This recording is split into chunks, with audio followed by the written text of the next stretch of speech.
په افغانستان کې د طالبانو د مالیې وزارت وایي چې په 1401 لمریز کال کې عواید د 1400 کال په پرتله نږدې 10% ډیر شوي دي.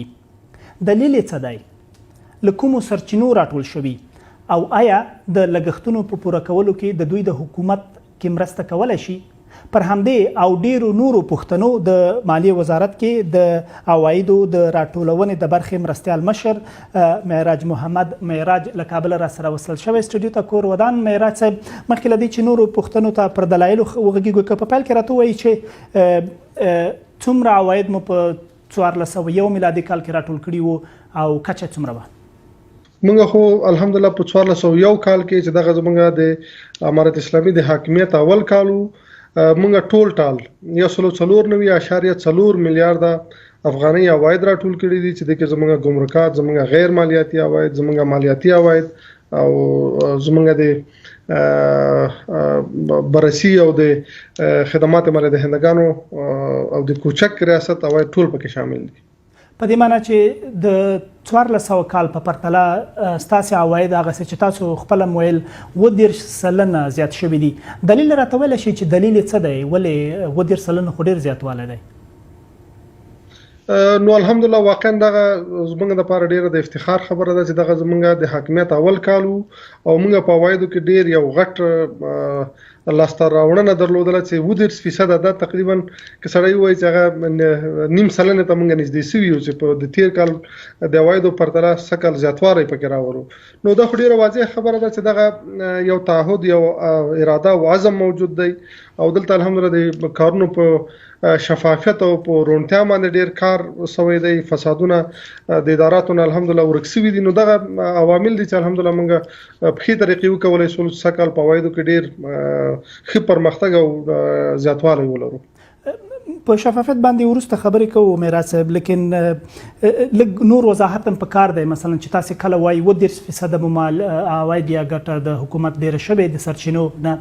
او وایي چې فساد مو کم کړی یا نورې لارې چارې وې، له کومو برخو ډیرې وې؟ مثلا له کوم رکنو مو ډیر عواید راټول کړي، له قانونو مو راټول کړي، هغه ډیره برخه له کومې سرچینې وه؟ که زه تاسو ته لږ وضاحت درکړم، زموږ د عوایدو د راټولولو د درې غټې سرچینې دي چې هغه کې یو مالیاتي عواید دي، یو غیر مالیاتي عواید چې هغه د وزارتونو او د امارتي اداراتو نه راټولیږي، او دریم چې هغه زموږ د ګمرکاتو عواید دي. نو دغه ټول چې سره په مالیاتي عوایدو کې بیا زموږ بررسي دی، زموږ خدمات مالیه دهندگان دي، زموږ د مصرفیتونو عواید دي،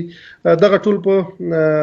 مالیاتي برخه کې شامل دي. بیا غیر مالیاتي چې ما تاسو څنګه وضاحت درکړ، او دریم زموږ چې هغه ګمرکات دي. نو دغه درې هغه چې دي دغه زموږ هغه سورسونه دي عوایدو دي په افغانستان کې.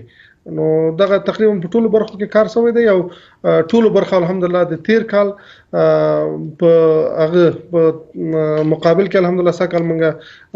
د عوایدو زیاتوالی د ټول په ګډه باندې کار سره کړی دی، نو زموږ عواید عمومي طور باندې زیات شوي دي الحمدلله. لیکن یو خبره معراج صاحب دا هم کیدای شي چې تاسو خو وایي چې عواید مو ډیر شوي دي، خپل دلایل ورته لري، لیکن هلته چې خلکو سره موږ خبرې کوو، خلک وایي چې خلک بې وزله شوي دي، کار کم شوی، تجاران کم شوي دي. په دې معنی چې تاسو یا ټاکس ډیر کړی او یا مثلا یوه لویه برخه ممکن د قانونو برخه وي چې ډیر زیات استخراجیږي، ممکن دا دوه عمده برخې ښایي وبلل شي چې عواید ستاسې لوړ کړي. نو اول خو به زه دغه د مالیاتي برخې خبرې جواب درکړم چې موږ مالیات زیات کړي نه دي بلکې کم کړي مو دي. موږ د مالیاتو نورمونه مثلا د تیر وختونو د جمهوریت د وخت کې زمونږ په اصنافو یا ثابت مالیات چې هغه 1.5% وو په ټولو فروشاتو باندې. موږ چې کله الحمدلله امارت اسلامي راغی دغه موږ 0.5% راوړل چې دغه کې موږ 6% یا 8% کمای راوستلو. همدغسې موږ د مالیاتو په نورو نورمونو کې هم کمای راوستی دی، خو زموږ عواید ډیر شوي دي. نو دغه واقعا تاسو لپاره هم تعجباور وي. خو دلته الحمدلله یو اطاعت پذیری ډیره زیاته شوې ده او دلته زمونږ د ملت چې دی هغه ډیر په خوشحالي سره موږ ته مالیات راکوي او ورسره موږ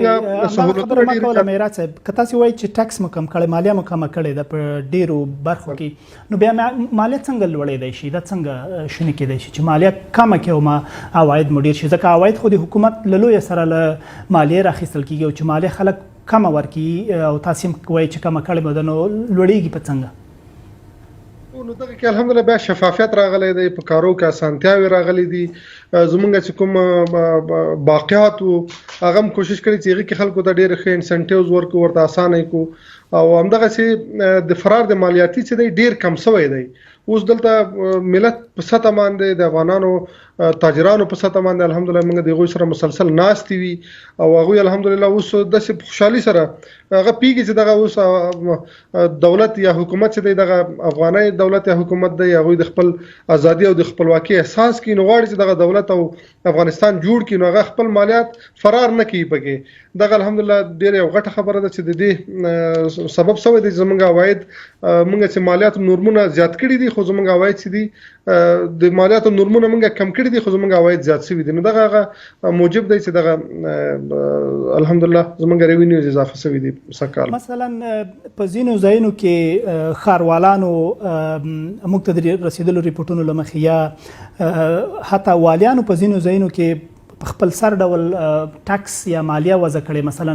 موټرونه به اخلي یا رشکونه په جلال آباد کې موږ ته ځینې ریپورټونه را رسیدلي، مثلا په کابل په ختیځو سیمو کې حتی یو څو کاپیانې هغه د مالیو موږ ته چا رالیږلې وي چې هلته سیمه ییزو چارواکو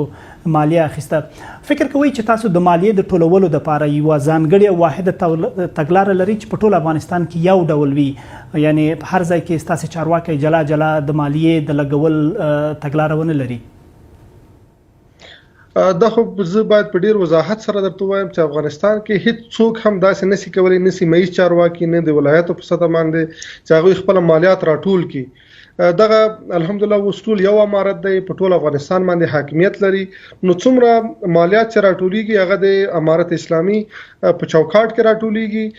کېدای شي بعضې د ترانسپورټ په بخش کې د بعضې خلکو نه مالیات اخیستل شوي خو هغه هم د امارت حساب بیت المال ته راځي. داسې په افغانستان کې موږ هیڅ کوم مالیات نه لرو چې هغه څوک په شخصي ډول باندې یا په سیمه ییز ډول باندې یا ولایتي کچه باندې څوک راټول کړی شي، نه دوی څوک جرأت کولی شي په دې چې دغه اوس الحمدلله یو واحد نظام ده او څومره مالیات چې راټولیږي او بل بیا دې کې موږ د امیر المؤمنین حفظه الله فرمان لرو چې څومره عواید چې دي هغه به موږ د بانک د لارې راټولوو او دغه عوایدو نه بیا څوک مصرف هم نشي کولی. د مصرف لپاره ځان ته بیا زموږ یو سیستم او سټرکچر دی. نو دغه بالکل په وضاحت سره زه تاسو ته بیا وایم چې الحمدلله څومره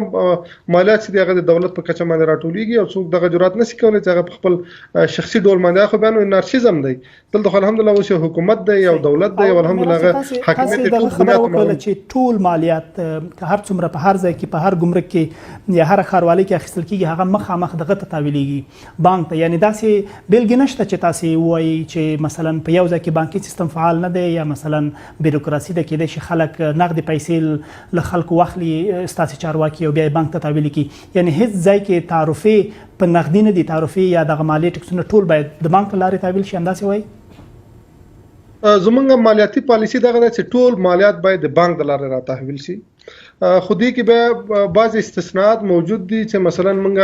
بعض جو کې اوس هغه باندې موږ هغه زمونږ پی ایس یو سیستم دی د افغانستان باندې دغه سره زمونږ انټیګریشن وکړو د خپل مالیاتي سیستمونو، نو بیا به وکولای شو چې هغه کوم مالیات چې اوس فزیکي راټولیږي خو هغه د یو سیستم د لارې د امارت د صکوکو د لارې چې کومې تعرفې چاپ شوي د هغې د لارې راټولیږي. هغه داسې نه دی چې خدای نخواسته هغه څوک خپلې تعرفې جوړې کړي بیا لاړ شي هغه د خلکو نه هغه راټول کړي مالیات راټول کړي. نو دغه بعضې شیان دي هغه اوس پورې انټیګریشن او دغه بعضې شیانو باندې زموږ ډېر وصلسازي باندې کار روان دی چې هغه دپاره هم موږ هغه بانکي سیستم جوړ کړو چې دې نه پسته به چې کوم هغه واړه مالیات دي مثلا د ترانسپورت نه یا د فوایدامې نه یا نورو بخښونو کې او ښاروالي به درته وایم ښاروالي چې دغه مستقله یو اداره ده هغوی خپل مالیات راټولوي خپل بعضې فیسونه راټولوي هغه به خپل په انکشافي او د خپل ادارې د پرمختګ لپاره چې الحمدلله کابل کې موږ شاهدان یو چې دلته اوس یو 2 پروژې اوس انګوینګ روانې دي چې هغوی خپل ښاروالي د بانکونو له لارې راټولوي که نه داسې خو نه دي چې نقد یې واخلي له چا نه نه هغوی کې نقد هم کوم اخلي هغه د یو سیستم د لارې اخلي سیستم دا دی چې هغه تعرفي ورکول کیږي فیس معلوم دی مشخص خلک ورته معلوم دي او هغوی بیا پیسې راټولي هم کی چې هغه د رهبری د ښاروالي به ورته وایي یا به دغه حساب دهي دی دا څنګه دی چې د الحمدلله د امارت اسلامي یو افغاني هم چې راټوليږي هغه به ټول بیت المال ته ځي او بیت المال طریقه به هغه بیرته مصرفي او مې راځي تاسو مخکې د شفافیت خبره وکړه چې شفافیت ته مو ډیر پام کړی فساد مو کم کړی لیکن یو پوښتنه دا هم ده چې په افغانستان کې داسې خپلواکه اداره چې ستاسو د ټیکسونو یا د مالیو یا د تعرفو د راټولولو څار وکړي چې څومره مو راټولې کړي څه ډول مو راټولې کړي موږ تر اوسه داسې خاص ریپورټ نه دی لیدلی یعنې تاسې چې کله د 10% زیاتوالي خبره کوئ آیا داسې کوم بهرنی بنسټ یا خپلواک بنسټ په افغانستان کې شته چې ستاسې دغه ډېرېدنه په مالیه کې تایید کړي یا ستاسې د مالیې د راټولولو دا پروسه له نږدې وڅاري ځکه تاسې یو لوری چې خبرې کوئ نړیوال یا داسې یو خپلواک بنسټ ته اړتیا ده چې ستاسې دغه شمیرې یا دغه د عوایدو د راټولولو بهیر هم وڅاري